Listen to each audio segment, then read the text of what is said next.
Una de las cosas que me gusta del libro de Esther y por la cual estamos estudiando este libro también, es porque es muy pertinente para nuestro tiempo.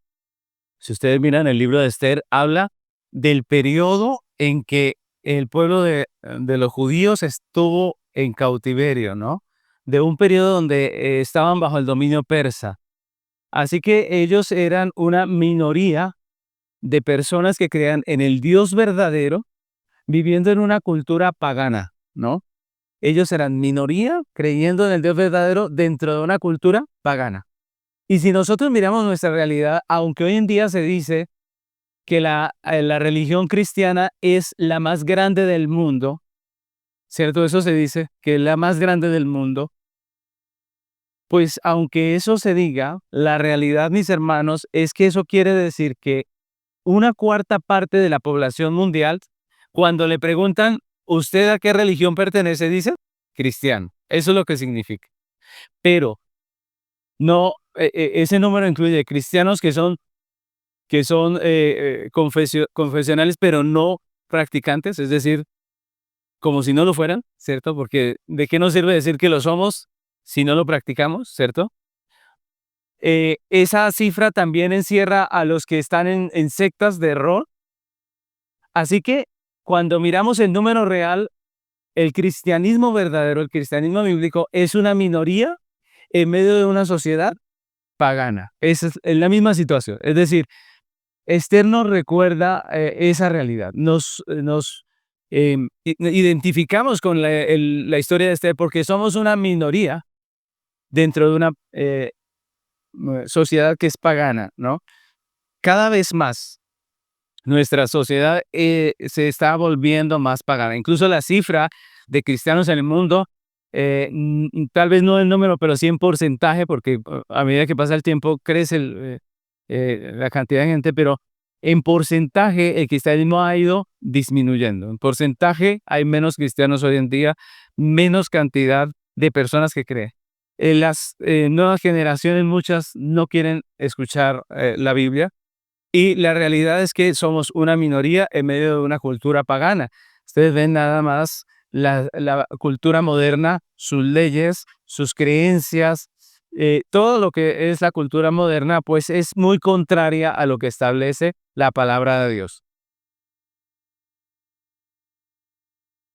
Y eso nos pone en una situación similar a la de los exiliados judíos que nos presenta aquí la historia de Esther. La pregunta es, ¿cómo respondemos cuando somos una minoría? ¿Cómo respondemos cuando somos una minoría?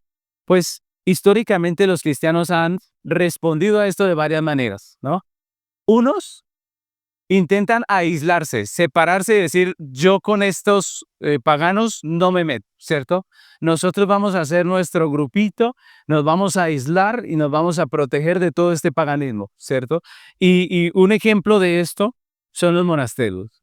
El monasterio se hizo para que la gente estuviera allí guardada, apartada de todo el mundo. ¿Funcionó? No funcionó. Todo lo contrario, tuvo una repercusión totalmente contraria, ¿cierto?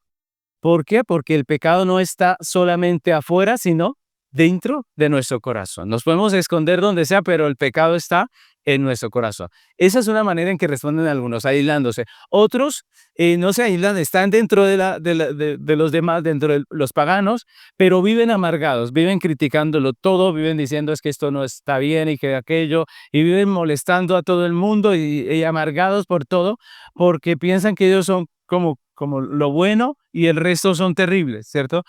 Otros se van al otro extremo y sencillamente se hacen los que no son creyentes, no son cristianos, que se amoldan a la cultura, eh, hacen exactamente lo que el mundo les diga, viven como el mundo, pero dicen que son creyentes. Esa es otra forma de reaccionar a la realidad de vivir como cristianos en medio de un mundo pagano. Y otros son como Daniel. ¿Recuerdan a Daniel que estaba en un contexto pagano? Pero él ni se aisló del mundo porque él participó incluso del gobierno de su tiempo, pero él vivió su fe públicamente. Él vivió su fe públicamente. Daniel en todo momento habló de quién era Dios, vivió esa fe en Dios. Entonces hay varias maneras de responder a esa realidad. El estudio que vamos a hacer nos presenta a Esther, que es una joven judía que vivía como exiliada en Susa, que era la capital del Imperio Persa, y hoy vamos a ver cómo respondió ella a esa situación. Ella es una exiliada, minoría dentro de una sociedad pagana. ¿Cómo responde ella? Y de paso vamos a reflexionar cómo estamos respondiendo nosotros, cómo responde cada uno de nosotros. Y esto es muy importante porque Dios nos trae a la iglesia, nos trae a reunirnos como iglesia, a escuchar la palabra de Dios para que examinemos nuestro propio corazón. Miren, nosotros tenemos la habilidad de mirar el pecado ajeno. Eso es pero rapidito que nosotros nos damos cuenta. ¿Se han dado cuenta? Eso es pero rápido, ¿cierto? Pero cuando se trata del nuestro, casi no lo podemos ver. Estamos aquí no para acordarnos de fulano, ni de aquel, ni de aquel otro. No, estamos aquí para hacer un análisis de nuestro propio corazón, ¿cierto? Aquí no estamos pensando a quién le cae todo esto, no. Estamos pensando en nosotros mismos. Que Dios nos permita hoy, a través de esta exposición de su palabra, examinar nuestros propios corazones. Así que continuamos con la serie Contemplando a Cristo en su providencia, que es un estudio expositivo del libro de Esther. Y esta es la enseñanza número 3 de esta serie y se titula A pesar de nosotros, a pesar de nosotros. En esta ocasión vamos a estudiar el capítulo 2 de Esther. Y voy a leerlo y les pido que estemos muy atentos porque solo lo vamos a leer una vez. Y mucho de lo que está aquí, pues obviamente no lo vamos a retomar todo porque no, el tiempo no nos da. Así que vamos a estar bien atentos a la lectura. Escuchen lo que dice. Dice, pasadas estas cosas, sosegada ya la ira del rey Asuero, se acordó de Basti y de lo que ella había hecho y de la sentencia contra ella.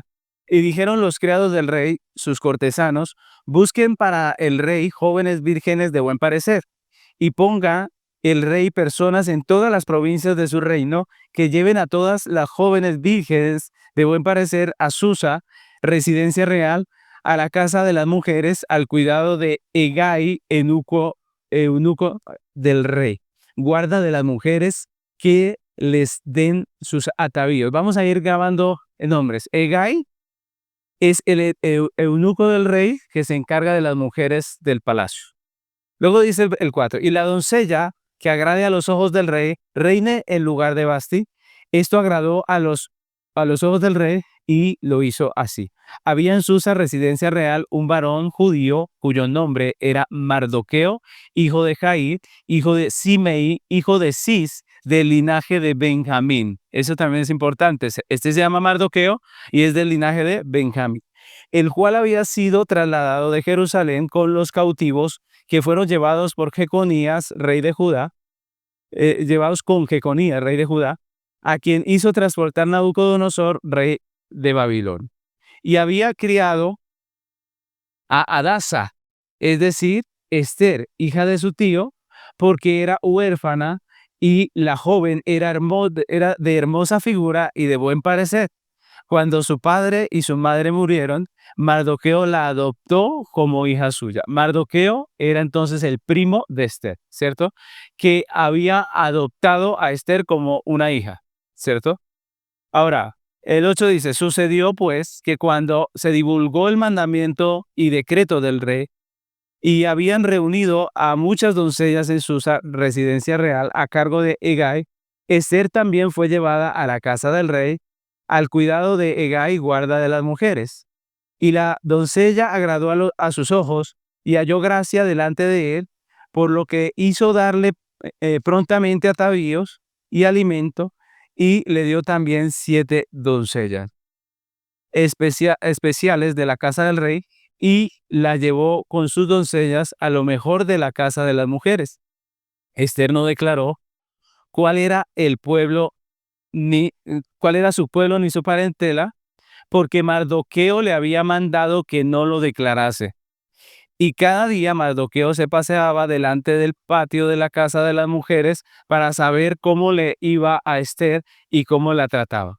Cuando llegaba el tiempo de cada una de las doncellas para venir al rey Asuero, después de haber estado 12 meses conforme a la ley acerca de las mujeres, pues así se cumplía el tiempo de sus atavíos, Esto es 6 meses con óleo de mirra y 6 meses con perfumes aromáticos y afeites de mujeres. Entonces la doncella venía así al rey, todo lo que ella pedía se le daba para venir ataviada con ello desde la casa de las mujeres hasta la casa del rey. Ella venía por la tarde y a la mañana siguiente volvía a la casa segunda de las mujeres a cargo de Sasgás, eunuco del rey, guarda de las concubinas. No venía más al rey, salvo si el rey la quería y era llamada por nombre. Cuando le llegó a Esther, hija de Abihail, tío de Mardoqueo, quien la había tomado por hija, el tiempo de venir al rey, ninguna cosa procuró, sino lo que dijo Hegai, eunuco del rey, guarda de las mujeres, y ganaba Esther el favor de todos los que la veían.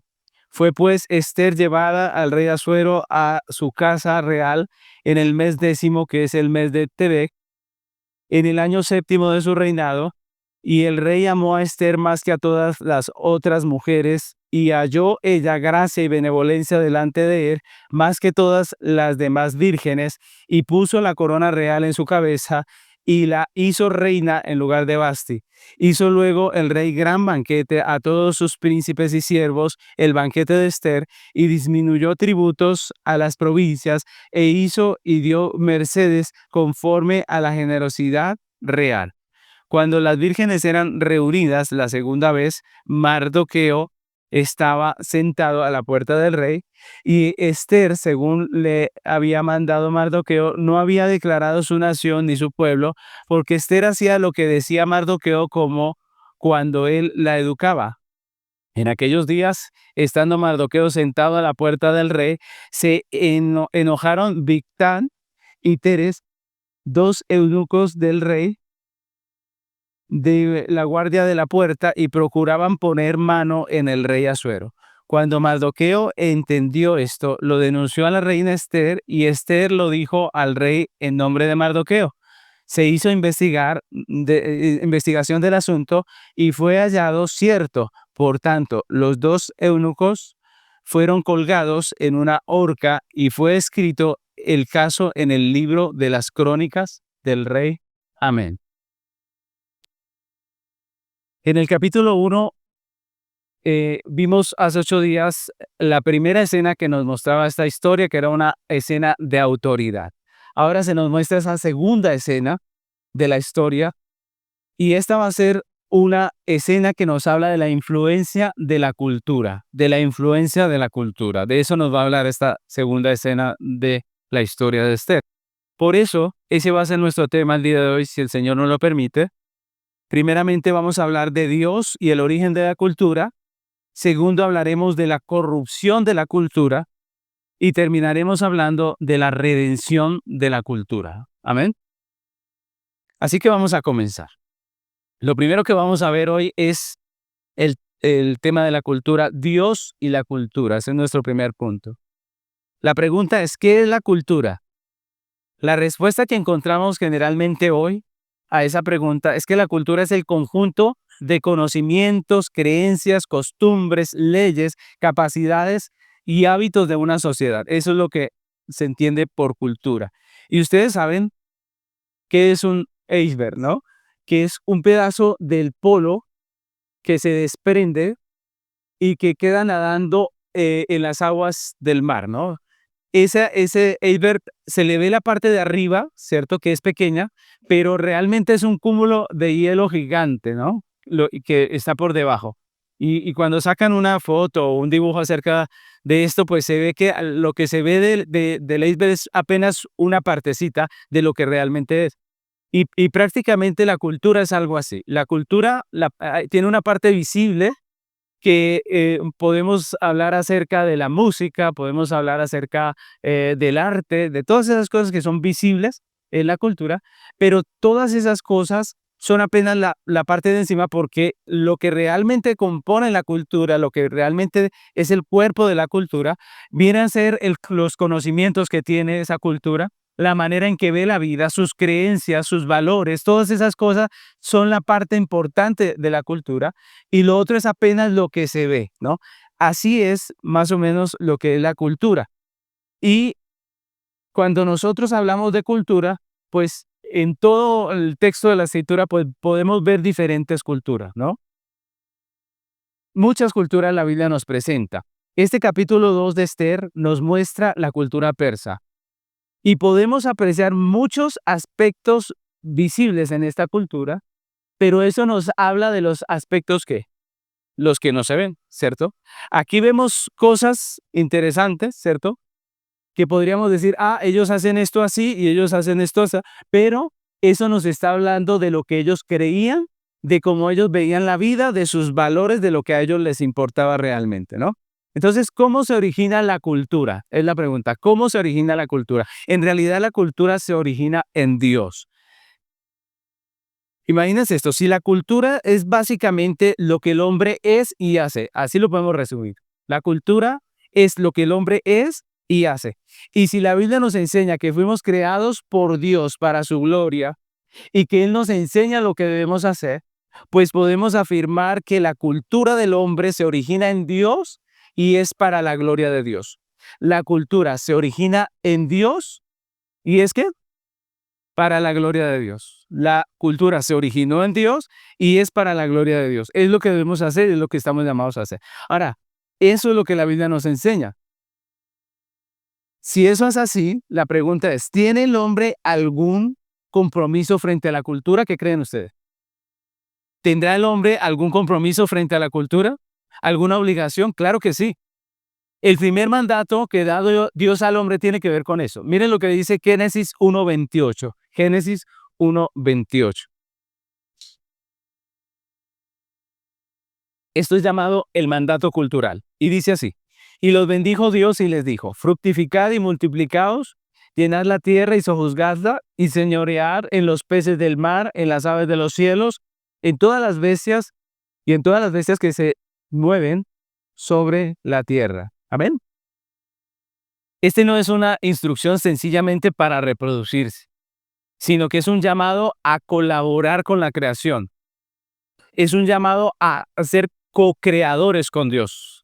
Así lo dicen algunos estudiosos de este texto, es hacer co-creadores con Dios. ¿Cómo así? Estas palabras que vemos aquí usadas en el mandato que da Dios al hombre expresan que aunque Dios creó todo y todo era bueno en gran manera, a pesar de que todo era bueno, había todavía mucho sin desarrollar. Dios le plació hacer su creación sin desarrollar por completo. Es decir, Dios pudo haber hecho las cosas terminadas.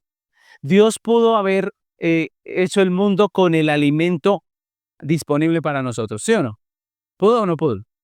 Dios pudo haber hecho la tierra llena de hombres ya, fabricar todos los que íbamos a hacer y haber hecho ahí, ¿cierto? ¿Pudo haberlo hecho? Sí, claro.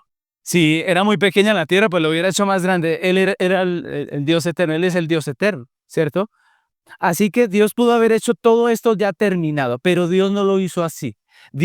A Dios le plació en su sabiduría disponer las cosas para que la tierra no tuviese la comida permanentemente ahí, sino que el hombre tuviese que trabajar. El trabajo no es un castigo, sino que Dios lo dispuso como una bendición para el hombre, ¿no?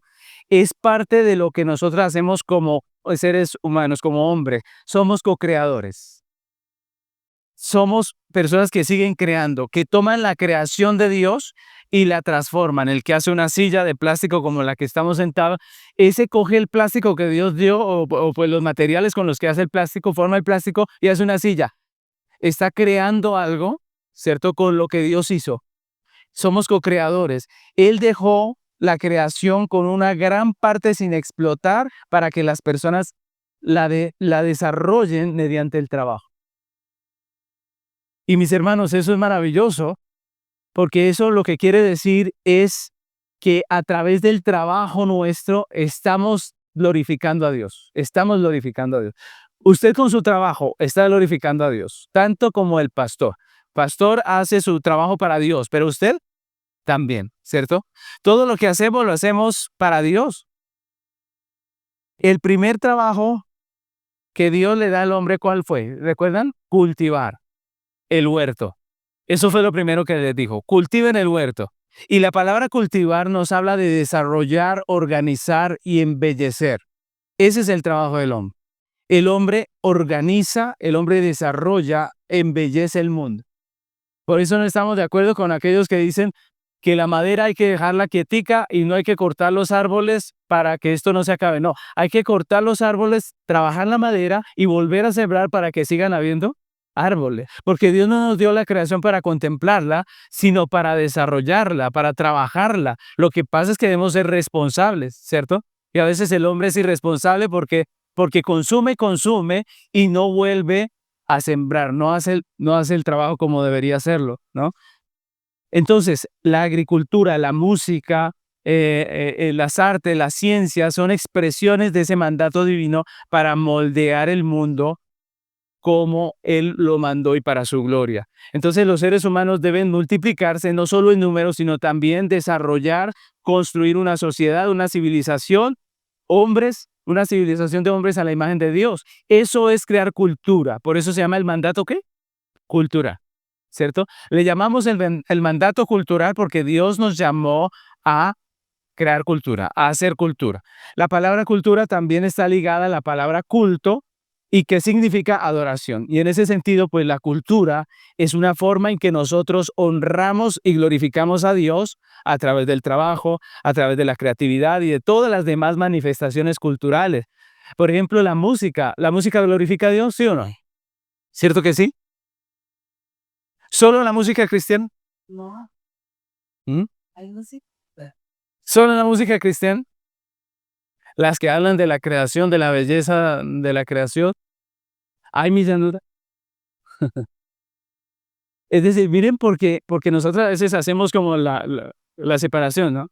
Esto sí, aquello no, pero Dios creó la música, Dios creó los instrumentos, Dios hizo la creación, ¿cierto? Entonces miren cómo todo esto nos habla de cultura. Sin embargo, si vemos el capítulo 2, que es el que estamos estudiando, yo pregunto, ¿cómo vemos la cultura persa? ¿Así como estamos describiéndola? ¿Cómo ven ustedes ese capítulo 2 de la cultura persa? ¿Qué les parece a ustedes esa cultura de ese tiempo, lo que acaban de leer del rey que quiso conseguirse su reina y hace todo eso? ¿Cómo lo ven ustedes? ¿Algo que glorifica a Dios esto? ¿Cierto que podríamos decir que era algo como todo lo contrario? Hay muchos que romantizan la historia de Esther y como que Esther era una mujer muy buena, el rey también era muy bueno porque ayudó al pueblo de Dios y todos eran buenos y comieron perdices y fueron felices. Pero la Biblia realmente lo que nos cuenta en Esther es que esto era algo abominable delante de Dios. Lo que vemos en en el capítulo 2 es una situación muy mala, muy pecaminosa, lo que estamos viendo aquí. Lo que presenta el escritor en este capítulo no solo no glorifica a Dios, sino que lo desafía, lo desafía. Y si hablamos de nuestras culturas modernas, ¿qué tenemos que decir? ¿Nuestras culturas modernas sí glorifican a Dios todo el tiempo? No, tenemos que reconocer que mucho de nuestra cultura también desafía a Dios. También imponen leyes que van en contra de los mandamientos de Dios, aprueban lo que Dios aborrece. Todo eso es abominación delante de Dios. El hombre de manera temeraria se levanta contra Dios y así de la cultura en muchos aspectos, la cultura moderna. Y esto plantea una pregunta. Si la lectura del capítulo 2 es tan terrible, pero dijimos que la cultura fue dada por Dios para la gloria de Dios, ¿qué pasó ahí? ¿Cierto? ¿Qué pasó ahí? ¿Qué pasó? ¿Por qué la cosa cambió? Y eso nos lleva al segundo punto de nuestra enseñanza, que es la corrupción de la cultura. La pregunta aquí es, ¿en qué momento la cultura dejó de ser una forma de honrar a Dios, de glorificarle, y se convirtió en una manifestación de rebeldía contra Dios? ¿En qué momento pasó esto? Pues en el momento en que el pecado entró al hombre, en la caída. en el huerto de Edén. Siempre llegamos a ese punto. Ese fue el punto que dañó todo. Siempre llegaremos a ese punto porque ese es el punto en que se acabó lo que iba bien, ¿no?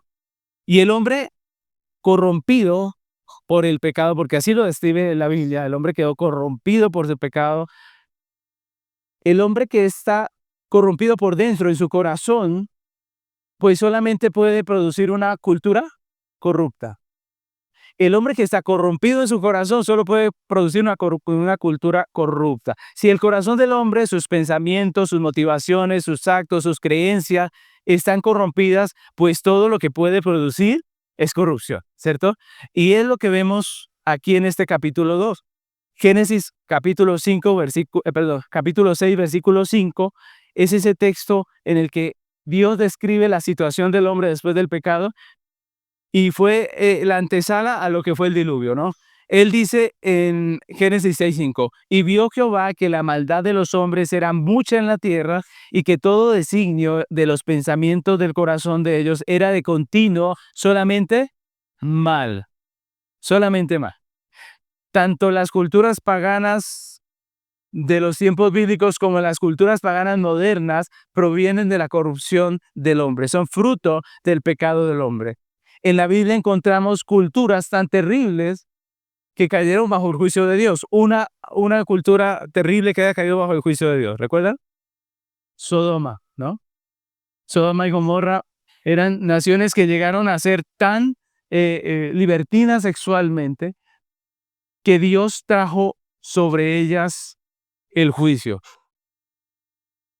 Ahora, la pregunta, ¿qué tan poderosa es la influencia de la cultura sobre la vida del hombre? ¿Qué tan poderosa es la influencia de la vida de la cultura que acabamos de ver sobre la vida del hombre? Esto es interesante porque aquí hay una discusión al respecto, ¿no? Unos dicen que la cultura tiene mucho que ver, que la cultura es la que hace que el hombre sea malo. Dice, el hombre nace bueno y la cultura lo corrompe. La sociedad lo corrompe. Esa es una postura. La otra dice, no, la cultura no tiene nada que ver con el hombre, no afecta a la vida del hombre. Pero ¿qué dice la Biblia? La Biblia es clara cuando dice que el corazón del hombre ya es corrupto, ¿cierto? Es decir, no le podemos echar la culpa a la cultura de la corrupción del hombre. Más bien es el hombre el culpable de la corrupción de la cultura, ¿cierto? Pero la Biblia sí dice, o sí afirma, o sí nos advierte acerca de la corrupción de la cultura que puede influir en la vida del hombre. Eso sí lo dice la Biblia.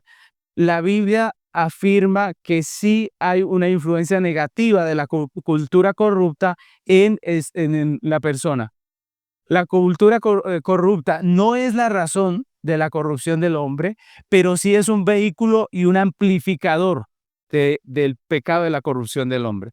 La cultura influye negativamente en el hombre cuando le ofrece, normaliza, glorifica lo que está mal, lo que es corrupto delante de Dios, ¿no? Entonces, hoy en día vemos en la cultura ofrece, por ejemplo, pornografía, la cultura ofrece embriaguez, la cultura ofrece fornicación y prácticamente lo venden como si esto fuera lo normal, ¿cierto? Como si esto fuera lo que es chévere, como que el que no piensa así está en otro siglo. La Biblia está llena de advertencias a Israel sobre no adoptar las costumbres de las tierras paganas. Entonces, ¿sí afecta o no afecta a la cultura? Claro que sí. No es que sea la razón de la corrupción del hombre, pero sí la Biblia advierte de la corrupción de la cultura. ¿Y por qué Dios advertía a Israel que no se dejaran llevar por las costumbres de las naciones que la rodeaban? Precisamente por eso, porque esas costumbres idólatras pues eran simplemente la manifestación de la corrupción humana, de lo que es el hombre sin Dios. Como vimos en nuestro estudio pasado acerca de la idolatría, la cultura provee los moldes, ¿recuerdan?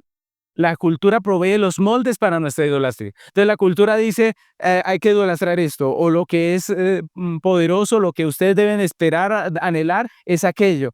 Y entonces la gente sencillamente sigue ese patrón. Algunos de los ídolos de esta generación son la riqueza, el poder, la fama, el placer personal. Y esa idolatría obviamente afecta todo nuestro ser obviamente afecta nuestra manera de ver la vida y va totalmente en contra de los valores del reino, del amor, de la unidad, del servicio, de la justicia. Es totalmente contraria. Veamos ahora entonces la cultura persa que nos está presentando aquí el capítulo 2 de Esther. ¿Cómo era esta cultura persa? Era una cultura que idolatraba lo mismo que hoy en día, la riqueza, el poder, el placer, todas estas cosas. Por ejemplo, miren la idolatría a la apariencia que tenía esta gente, que ustedes recordarán el capítulo 1 cuando el rey Asuero lo que hace es desfilar todo su poderío delante de la gente. ¿Y la gente cómo estaba? ¿Amargada? No, la gente estaba contenta, ¿cierto? Estaba contenta. Mira todo lo que tiene el rey, ¿cierto? Miren toda la riqueza que tiene este imperio. Y todos estaban alegres porque para ellos lo bonito, lo maravilloso, el ídolo era en las posesiones, la riqueza, todas estas cosas. Entonces el que tiene era visto como alguien admirable, el que no tiene como despreciable. ¿Algún parecido con esta sociedad o no? Pero no solamente idolatraban la apariencia del hombre, como que el hombre valía por lo que tenía, sino que también de la mujer. Idolatraban la belleza femenina, el sexo, el placer, y por eso en el capítulo 2, cuando el rey se recuerda a Vasti, ¿recuerdan? Cuando él recuerda a Vasti y dice, bueno, ¿y mi mujer qué? ¿Cierto? Entonces los compañeros que le ayudaron a tomar esa sabia decisión del capítulo 1 le dicen, no, tranquilo, tranquilo, ya le traemos una nueva, ¿cierto? ¿Cómo vamos a hacer? Se les ocurre la maravillosa idea de hacer un certamen de belleza. Esto fue uno de los primeros certámenes de belleza. Él dijo, bueno, vamos a traer estos hombres que le estaban ayudando dijeron, vamos a traer las mujeres más hermosas de todo el imperio y vamos a escoger usted va a escoger de esas cantidades de mujeres, una para que sea el reemplazo de Basti. Y cada una de esas mujeres tenía que ser traída y tenía que prepararse durante un año para estar una noche con el rey. Es lo que muestra este capítulo. El rey se iba a acostar con todas estas mujeres hasta que encontrara la reina. Eso es lo que muestra el capítulo. Algunos quieren embellecer el texto no nombrando esto, pero es lo que dice la escritura. Así que esto no era nada bueno ni bonito, ¿cierto? Sino que era un hombre que se creía el Dios, ¿cierto? Tomando unas decisiones arbitrarias, unas decisiones terribles. Y la Biblia dice que fueron traídas las mujeres. No dice que fue una invitación pública donde la que quiera venir, preséntese. No, dice que fueron por las mujeres en todo el imperio, las mujeres vírgenes y más hermosas, ¿cierto? Así que van y rápidamente traen todas estas mujeres. Dicen algunos que llegaron a ser más o menos 1000 mujeres. Imagínense ustedes, esto es lo que nos está mostrando. Y solo había 4 posibilidades. Ellas tenían que pasar una noche con el rey y solo habían 4 posibilidades. La primera es que el rey no les gustaba a esta mujer. Definitivamente dicen, no, esta no. Entonces ella era puesta en el harén como si fuera parte de sus concubinas, pero él nunca le iba a llamar. Imagínense eso, era como una viudez prácticamente lo de esta mujer. Nunca iba a tener otro esposo, iba a estar allí simplemente encerrada, no iba a tener más vida con otra persona, sencillamente iba a estar allí, no podía salir de ahí, no era tan sencillo la cosa, sino que iba a estar allí todo el tiempo. La otra posibilidad es que al rey sí le gustara, pero no para hacerla su rey. Entonces ella iba a ser parte del rey y cuando el rey quería la llamaba. Otra posibilidad es que ella fuera escogida como una esposa del rey, porque los reyes tenían varias esposas. Si era escogida como una esposa, ella podía tener privilegios reales, incluso sus hijos podían heredar, ¿no? Y la última posibilidad, el premio mayor de este certamen, era poder ser la reina, la esposa real, ¿no? La mujer del rey, la reina, el reemplazo de Basti. Esta era la situación. Así que las mujeres iban allí con esa convicción de que habían esas 4 posibilidades. Ahora, el texto dice que fueron llevadas. Esto fue un decreto del rey, un mandato del rey. Ellas fueron prácticamente obligadas a ir, pero déjenme decirles que aunque esto parezca arbitrario, terrible, incluso degradante para la mujer, ¿no creen ustedes? ¿Cierto? Que sea vista simplemente como un objeto sexual y todas estas cosas. La realidad, mis hermanos, es que muchas de las seleccionadas no estaban enojadas. Esa es la realidad. Muchas de las seleccionadas no estaban enojadas. ¿Por qué? Porque al igual que en este tiempo, la sociedad persa había hecho ídolos de la riqueza, la seguridad económica, el poder, el estatus social, y para muchas de esas jóvenes, esta era la oportunidad de su vida. Era la oportunidad de ser la reina, era la oportunidad de tener la riqueza, la seguridad económica que se tiene al lado del rey. Imagínense esto, ¿no? ¿No les parece triste esa situación? Es prácticamente como un animal que va directamente hacia su trampa, pero va feliz, ¿no? Va contento diciendo, me voy a ganar esto, y cuando llega, lo único que le espera es una trampa terrible. La realidad es que ninguna de esas opciones era la mejor, ni siquiera la de reina, porque era ser la mujer de ese rey, ¿no? De un hombre mujeriego, de un hombre terrible, de un hombre soberbio. Imagínense, así que esa era la realidad. Sin embargo, la cultura tiene el poder de hacer que nosotros veamos los ofrecimientos del mundo que son perjudiciales para nuestra vida, para nuestra salud, como algo bonito. Por eso la juventud anhela la droga, por ejemplo. Cualquier idea, pero es una locura. ¿Cuánta gente está en el manicomio por causa de la droga, cierto? Es una locura. Pero, pero ¿por qué mucha gente llega a eso? Porque la cultura dice que eso es. Eso es lo bueno, eso es lo correcto. Eso es lo que hay que hacer. Y terminamos allá en todas las cosas que la cultura dice. ¿Cuántas cosas no se hacen hoy en día por dinero? ¿Sí o no? A nosotros nos escandaliza esto, y pensar que alguna mujer estaba satisfecha con esa situación nos parece terrible, pero nosotros muchas veces estamos satisfechos con lo que el mundo dice, aunque sabemos que es terrible y es para nuestro mal. Y esa es la realidad de este texto. La pregunta es, ¿la cultura también afecta al cristiano? ¿Qué creen ustedes? ¿Afecta al cristiano, sí o no? También. Desafortunadamente la respuesta es que sí. Y lo vemos en Esther y Mardoqueo. Miren, la Biblia nos presenta relatos como el de Daniel y sus compañeros. Ustedes recuerden que ellos también fueron exiliados, pero cuando ellos llegaron, no se escondieron del mundo, sino que participaron, pero ellos dijeron, nosotros vamos a guardar la ley de nuestro Dios. Punto. Entonces ellos dijeron, no vamos a comer de lo que el rey nos manda, vamos a comer esto, lo que podemos, vamos a guardar lo que Dios dice. Esas fueron las palabras de Daniel y sus compañeros allí en el libro de Daniel. Sin embargo, este capítulo nos muestra a esta mujer huérfana, Esther, y a su primo Mardoqueo, que era como el padre de ella, que ellos no declaran, miren lo interesante, ella no declara su procedencia, ella no dice que es judía. ¿Por qué? ¿Quién se lo mandó? Mardoqueo. Así que estos dos eran esos cristianos 007, ¿cierto? Agentes secretos, de esos que nadie lo sabe. Ellos están ahí de espías, parecen mundanos, pero en el fondo son cristianos, ¿cierto? Y así, algunos dicen, no, esto fue prudencia de Esther, la prudencia. Lo mismo podría decir un joven en la universidad. Yo por prudencia no digo que soy cristiano, ¿cierto?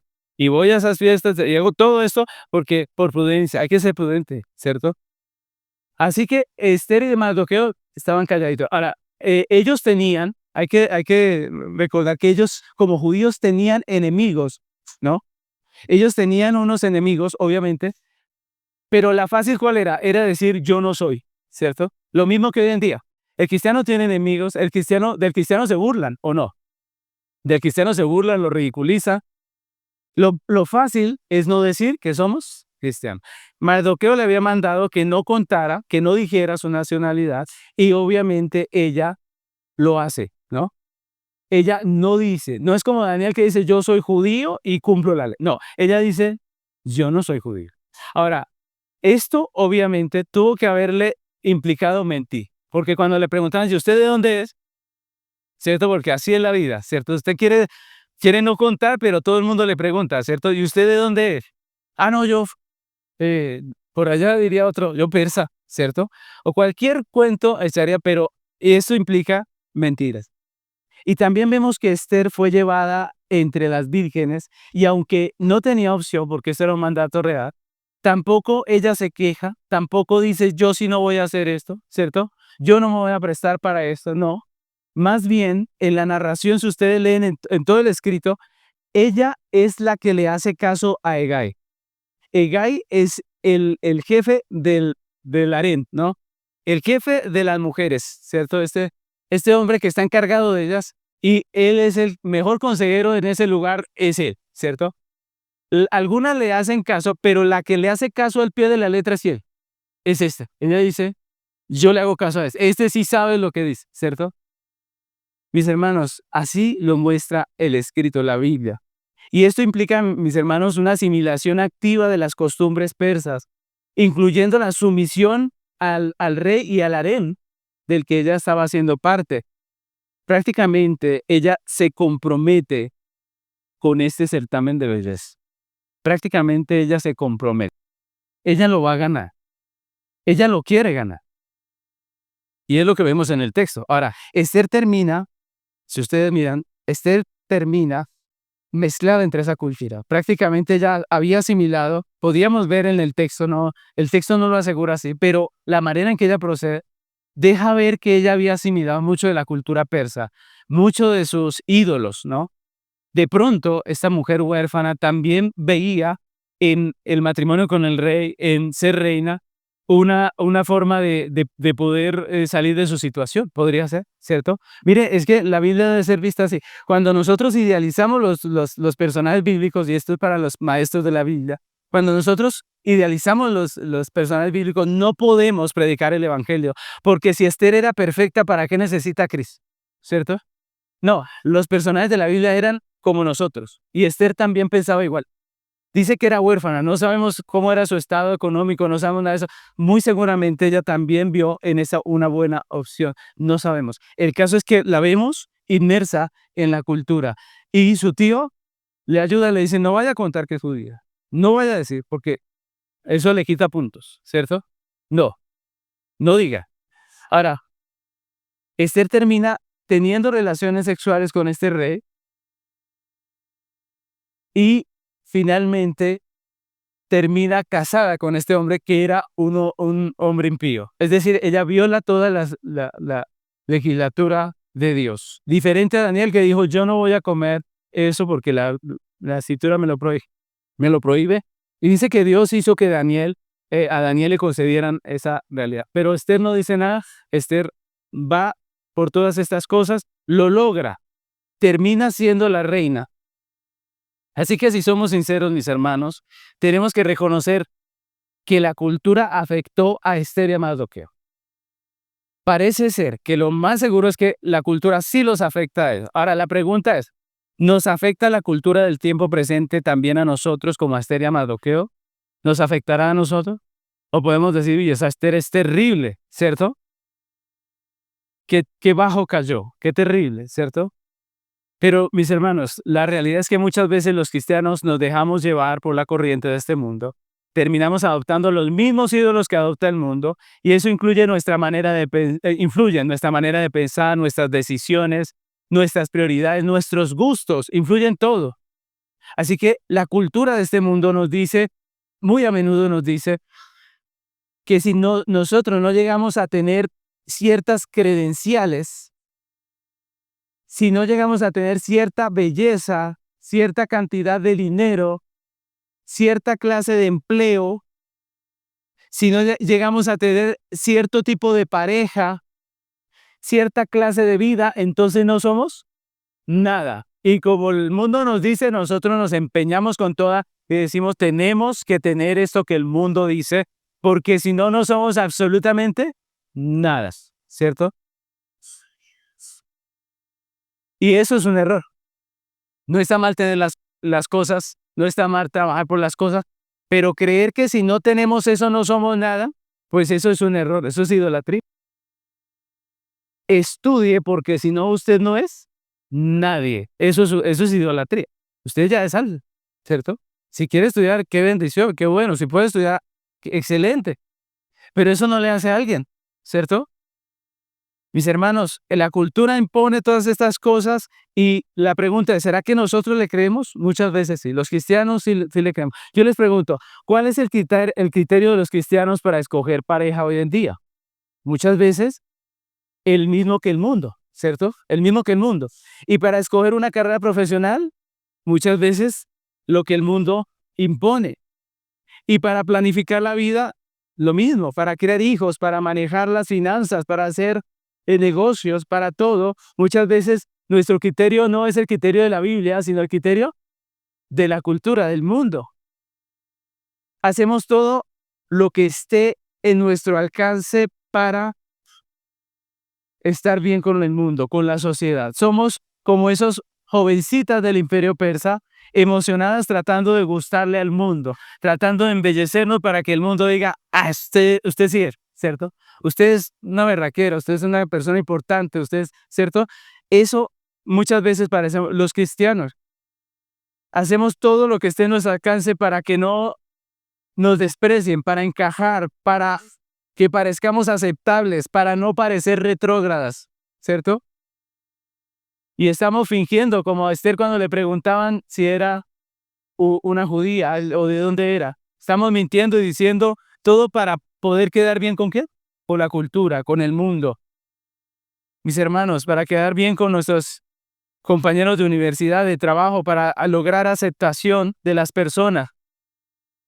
La pregunta es qué tan libres estamos de la influencia del mundo como para vivir nuestra vida haciendo la voluntad de Dios. ¿Qué tan libre? En una otra medida, tenemos hoy que reconocer que somos culpables como Esther de dejarnos influenciar por la corriente de este mundo. Pero la historia no termina ahí. Aún no nos hemos puesto los lentes de la providencia de Dios. ¿Recuerdan que eso es lo que estamos haciendo con Esther? Aún no nos hemos puesto los lentes. No hemos visto a Dios en todo esto. Y es lo que vamos a hacer en nuestro tercer punto. Nuestro tercer punto es Jesucristo redime la cultura. Jesucristo redime la cultura.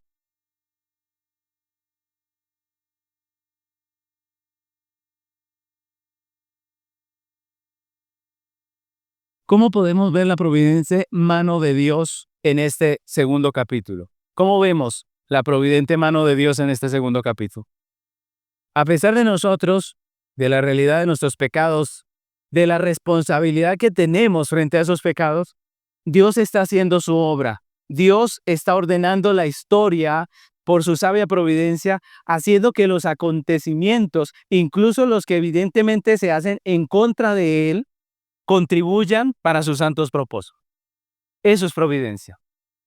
El texto dice que Esther halló gracia en Hegai y dice que ganó el favor de todos los que la veían y finalmente dice que el rey la amó. Es decir, no fue tanto su belleza, sino la soberana providencia de Dios que estaba poniéndola en el lugar correcto, en el lugar preciso. Ahora, ella no lo entendía. Ella simplemente estaba en su competencia y cuando ganó, yo me imagino la felicidad. Ella estaba disfrutando del banquete que el rey hizo a su nombre, ¿cierto? Y dice que el rey hizo banquete y repartió dones a todo el mundo. Este hombre estaba feliz y todo esto parecía chévere y bonito y ella sencillamente estaba en su historia, pero Dios estaba obrando a pesar de ser. Ella estaba haciendo lo suyo, olvidando o dejando a un lado la ley de Dios, pero Dios estaba obrando. Dios estaba obrando en todo esto, mis hermanos. Dios estaba haciendo para que su plan se cumpliera. Lo mismo pasó con Mardoqueo. Ustedes leyeron ahí en la última parte del texto cómo Dios soberanamente le permitió a él escuchar acerca de un complot contra el rey. ¿Recuerdan? Y dice que Mardoqueo estaba allí sentado, escuchó esto y le dijo a Esther, Esther, estos dos quieren matar al rey. Y Esther fue y lo contó al rey y dice que esto quedó escrito en el libro de las crónicas reales, ¿no? Entonces lo escribieron allí. En ese momento no se premió ese acto de Mardoqueo, eso se olvidó, tal vez el rey estaba muy emocionado con su matrimonio y olvidó esto, pero el que lo el que le permitió escuchar eso fue ¿quién? Dios. Otra vez, todas las casualidades que encontramos en este. Justamente él estaba ahí donde estos dos estaban hablando y escuchó acerca del complot, lo denuncia y más adelante veremos que Dios usa esta situación para poner a Mardoqueo también dentro del gobierno, dentro del Estado, para darle una posición a Mardoqueo dentro del gobierno del rey. Así que vemos aquí que Dios sí está obrando. ¿Pero por qué? ¿Porque Mardoqueo era muy piadoso? No, Mardoqueo era el que decía, no vaya a decir que ustedes judíos, ¿cierto? Pero la Biblia dice que Dios, por su soberana gracia, a pesar de él, Dios ya estaba labrando para él un punto en el que él iba a entrar al gobierno. Y eso es interesante, mis hermanos. Si del desempeño de la iglesia dependiera el propósito de Dios, jamás se cumpliría. Imagínense eso. Si del desempeño de la iglesia dependiera el plan de Dios, jamás se cumpliría. Pero a pesar de nosotros, Dios nos redime. A pesar de nosotros, Dios ejecuta su plan. A pesar de nosotros. Yo les pregunto, cuando Dios envió su Hijo al mundo, a Jesucristo, ¿lo hizo por causa de la piedad del pueblo de Dios? ¿Sí? ¿O a pesar de su pecado? A pesar de su pecado. ¿Cómo estaba el pueblo de Dios cuando Jesús llegó? Recuerdan que incluso tuvo que enviar a Juan el Bautista para que anunciara su venida, para que la gente se arrepintiera. Y dice la Biblia que no sea que cuando él venga nos destruya, ¿cierto? Miren lo interesante. La Biblia nos muestra que cuando Jesús vino, encontró a la iglesia llena de hipocresía. ¿Cómo estaban los líderes religiosos? ¿Cómo les decía a esos? Hipócritas, ¿cierto? Jesús salvó a su pueblo a pesar de su ignorancia, de su poca diligencia para escudriñar las escrituras, de que no le conocieron ni le honraron como lo que él merecía porque él era el Hijo de Dios, y que incluso sus discípulos le abandonaron y le negaron. A pesar de todo eso, él nos salvó. Y eso es maravilloso, ¿no? Eso es precioso. Eso es de consuelo para nuestro corazón. Jesús no vino a someterse a la cultura del mundo, no vino a buscar aceptación ni a procurar aplausos, no vino a encajar ni a seguirle la corriente a la cultura de la época de él. Todo lo contrario, su vida, su ministerio, su enseñanza fue muy contraria a la cultura y acorde a la voluntad del Padre. Jesucristo vino a redimir la cultura. ¿Jesucristo vino a qué?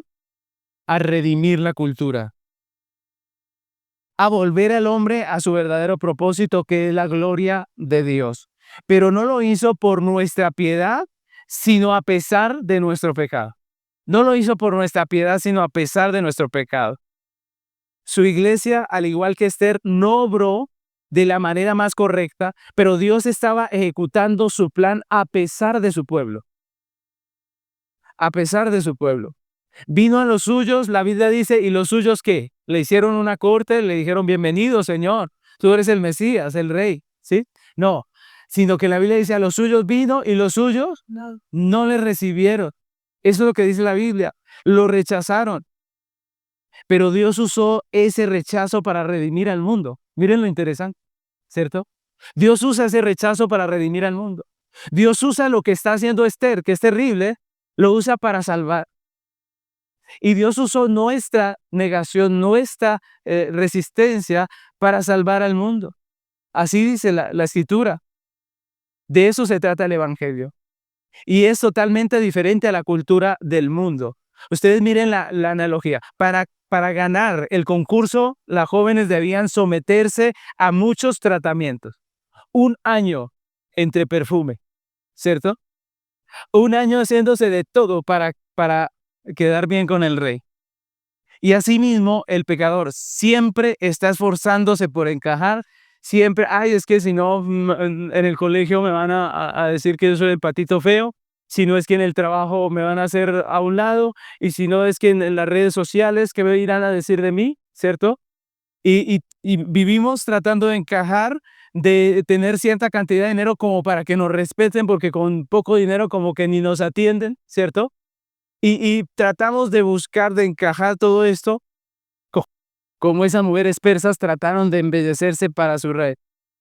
Pero en el Evangelio, mis hermanos, el Rey de Reyes, el Señor de Señores, fue quien hizo todo para ganar a su iglesia, a su novia. ¿No les parece maravilloso eso?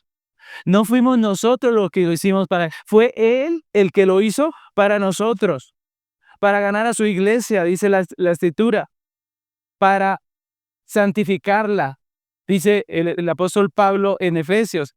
Teniendo todo el poder, se sometió a la burla. Esa es la realidad de nuestro Señor. Teniendo todo el poder, se sometió a la burla, al escarnio, a la humillación, de la muerte, como si Él fuera un delincuente, para pagar por nuestros pecados, mis hermanos, para que todo aquel que en Él crea no se pierda, mas tenga vida eterna. ¿Es diferente el Evangelio al mundo? La Biblia dice, venid a mí los que estén trabajados y cargados, y yo les haré descansar. Si usted es de los que está corriendo tras las exigencias del mundo para quedar bien, si usted es de los que no puede tener paz porque no es tan rico, porque no tiene el carro, la casa, la finca que el mundo le impone que tenga, si usted está atribulado y cargado por todas estas cosas, hoy venga Cristo. Cristo murió para salvarnos de nuestros pecados. Él se entregó. Él no pidió, Él no hizo un certamen para ver quién se ganaba la salvación. No, Él dijo, yo pago. Él dijo, yo voy, yo me humillo. Y eso fue lo que hizo Jesús, para que nosotros que hemos puesto nuestra fe en Él, podamos ser libres de la influencia de la cultura corrupta del sistema de este mundo. Mis hermanos, Jesucristo nos ha dado su amor. No tenemos por qué mendigárselo al mundo, ¿no cree? Si Jesucristo nos ha amado, ¿qué hacemos mendigándole el amor a una persona del mundo? Como el rey que nos presenta aquí la historia de Esther. ¿Qué hacemos mendigándole a una persona sin Cristo el amor? Si Cristo nos entregó su amor. No necesitamos mendigarlo. Nos ha aceptado por la obra de Cristo. No necesitamos los tratamientos del mundo para caerle bien al mundo. No necesitamos nada de eso. En Cristo estamos completos, perfectos, plenos. Y eso es cristianismo. Cuando podemos vivir satisfechos con esto. Cuando podemos vivir gozosos con todas estas cosas. La pregunta es, ¿estará Dios obrando en nuestras vidas en medio de nuestra realidad? ¿Qué dicen ustedes? ¿Estará obrando en medio de nuestras circunstancias? Pero de pronto usted ve que usted no es un cristiano como Daniel, ¿cierto? Y dice, pero a mí sí estará obrando el Señor. ¿Qué creen ustedes? ¿Podría estar obrando en ustedes el Señor? Claro que sí. Puede estar obrando en nosotros, aunque no seamos como Daniel, como Sadrach, Mesach y Abednego. Claro que sí. De la misma manera que en la historia de Esther, Dios obra a pesar de nuestra terquedad.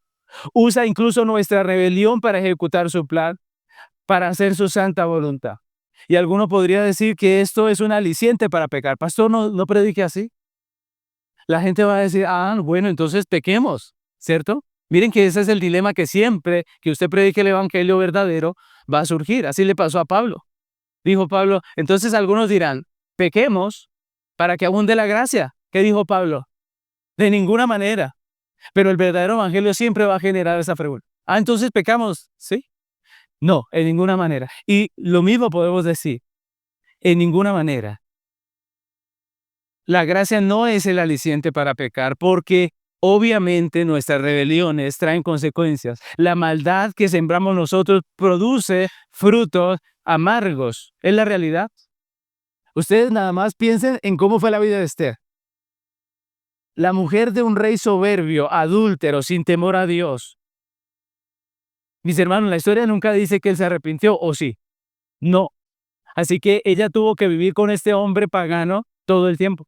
Tuvo que soportarle todas las mujeres que tenía. Esa fue la vida de Esther. ¿Les parece una vida ideal?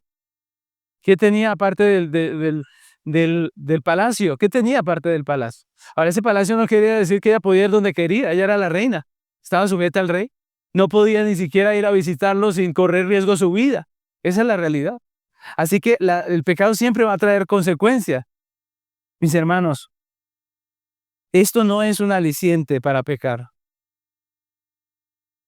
Pero lo que sí podemos decir es que la realidad que estamos viendo llena nuestro corazón de esperanza, mis hermanos. Porque no importa qué tan mal hayamos comenzado nosotros como Esther, qué tan comprometidos podamos haber llegado a estar con la corrupción de la cultura. El que comenzó en nosotros la buena obra, ¿qué pasa? La perfeccionará. Y eso es maravilloso, mis hermanos. Nosotros sabemos cómo termina la historia de Esther. ¿Cómo terminó? Esa reina Esther, ¿termina igual que comenzó? No. La Esther de los capítulos finales es una mujer comprometida con Dios, dispuesta a morir por hacer la voluntad de Dios. ¿Quién la cambió? Dios. ¿Quién transformó su vida? Dios. Dios hizo de una mujer que no era capaz de decir que era judía, hizo una mujer capaz de ir a donde el rey, arriesgar su vida para salvar a su pueblo. ¿Esa obra solamente la hace quién? Dios. Mis hermanos, de la misma manera, Dios en Cristo nos está liberando de la influencia de la corrupción de la cultura por su palabra y su espíritu. Estamos en camino de perfección, estamos en proceso. Estamos en proceso. Si usted considera que está en un proceso avanzado, no mire con menosprecio al que no, al que está todavía quedado, porque todos nosotros vamos en camino de perfección. Estamos en caminos. ¿Ya somos perfectos? ¿Hay alguno que ya lo es? No. Estamos en camino. Cualquiera que tiene una vida como la de Daniel podría menospreciar a Esther y decir, no, esa Esther nos salió muy mala cristiana. Esa mujer ni cristiana debe ser, ¿cierto? Esa mujer es terrible. Y podría hablar, imagine cuántas pestes podría hablar esta persona de Esther. Sin embargo, aunque estas personas digan lo que digan, Dios estaba haciendo una obra. Dios estaba haciendo una obra. Algunos dicen, ay, pero debería hacerla más rápido porque qué pena, ¿cierto? Pero Dios se toma su tiempo. Dios está haciendo su obra. Mis hermanos, Dios está obrando en medio de todas las realidades que vivimos. De la misma manera, Dios en Cristo nos está transformando, nos está liberando como a esta Esther. Y es a través de su palabra y su espíritu. Y si también lo necesitamos a través de la disciplina, a través de diversas pruebas, dice la palabra de Dios. Dios está obrando, Dios nos está transformando para que también nosotros aprendamos a vivir para la gloria de Dios. Mis hermanos, no importa que nuestra vida en este tiempo no se vea tan hermosa. Dios está moldeando un vaso para su honra. Dios está quitando la escoria de la plata. Dios está trabajando en nuestro corazón. Dios está obrando en nuestras vidas. No importa lo que otros digan y piensen y hablen y murmuren. Dios está haciendo una obra en tu corazón. Dios está haciendo una obra en tu vida. Él está trabajando. Que no te desanimen las luchas. El que comenzó en nosotros la buena obra, la perfeccionará. Amén.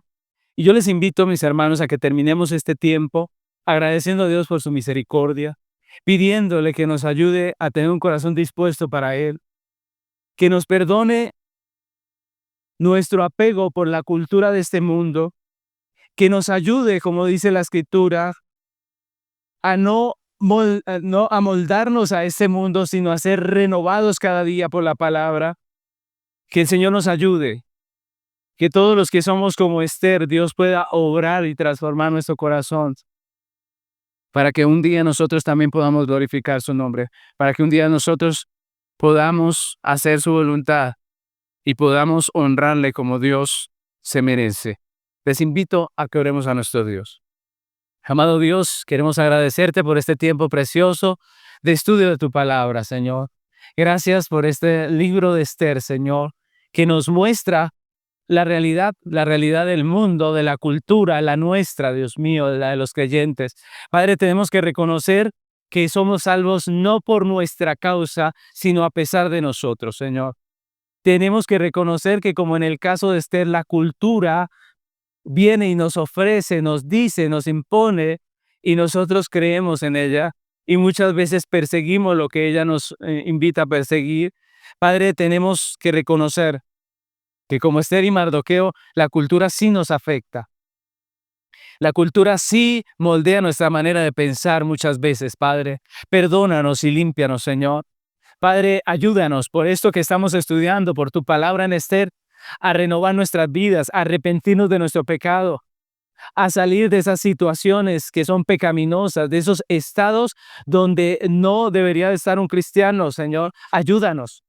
Padre, gracias porque a pesar de nosotros, tú estás trabajando en nuestros corazones, estás haciendo tu obra. Ayúdanos cada día, Padre. Oramos, Señor, y tenemos esperanza y convicción porque el que comenzó en nosotros la buena obra la perfeccionará. Sabemos que tú has empezado, Señor Jesús, y tú lo completarás, Señor. Padre, no importa cuán difícil se vea, no importa cuán débiles seamos, Señor, en muchas ocasiones, no importa cuán difícil sea para nosotros creer y confiar en lo que tú dices, Señor, al fin y al cabo tú vas a obrar, tú vas a hacer, tú vas a transformar. Ayúdanos, Señor.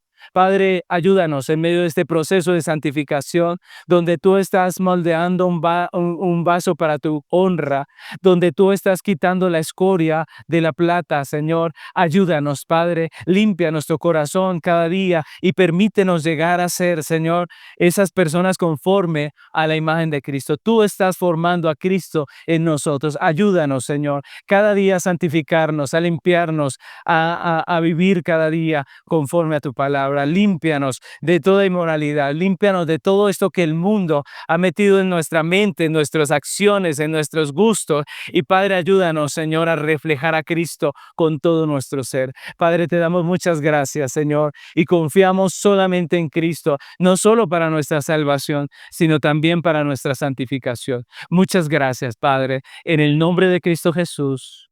Amén.